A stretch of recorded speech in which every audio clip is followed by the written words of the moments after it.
Moi, j'ai appris avec ce débat à l'Assemblée nationale que quand vous pique 100 et quand vous rend 10, en fait, on vous fait un cadeau. Moi, je pensais que non, mais si, visiblement, ça a été compris et c'est exploité aujourd'hui comme ça. On a un modèle social qu'on ne peut pas se payer.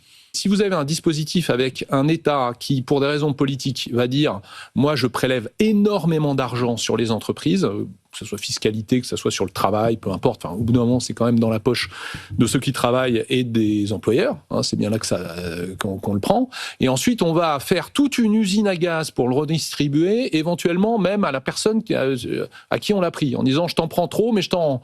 Donc à la fin, évidemment, c'est exploité politiquement par des gens qui disent « vous voyez, en fait, c'est les entreprises qui nous coûtent beaucoup d'argent hein ». C'est-à-dire que maintenant, moi j'ai appris avec ce débat à l'Assemblée nationale que quand vous pique 100 et quand vous rend 10, en fait, on vous fait un cadeau. Moi, je pensais que non, mais si, visiblement, ça a été compris et c'est exploité aujourd'hui comme ça. Donc après, ça rend le débat extrêmement complexe pour un gouvernement qui veut se dire bon, bah, j'ai bien compris que plus je tapais sur les entreprises, plus je prenais sur les salariés, plus à la fin j'avais des problèmes sur mon économie globale.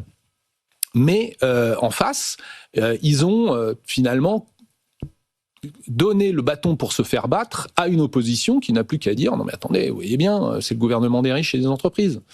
Voilà. Donc il faut peut-être simplifier ça.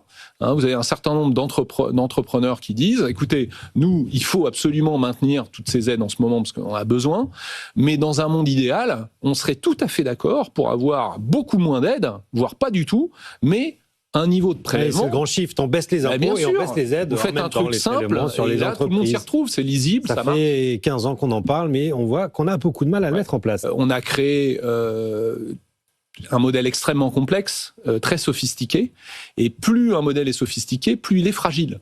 Surtout dans un monde incertain comme le nôtre. En plus, comme tout est imbriqué et que en France tout est politique, on a réussi à politiser l'économie au maximum.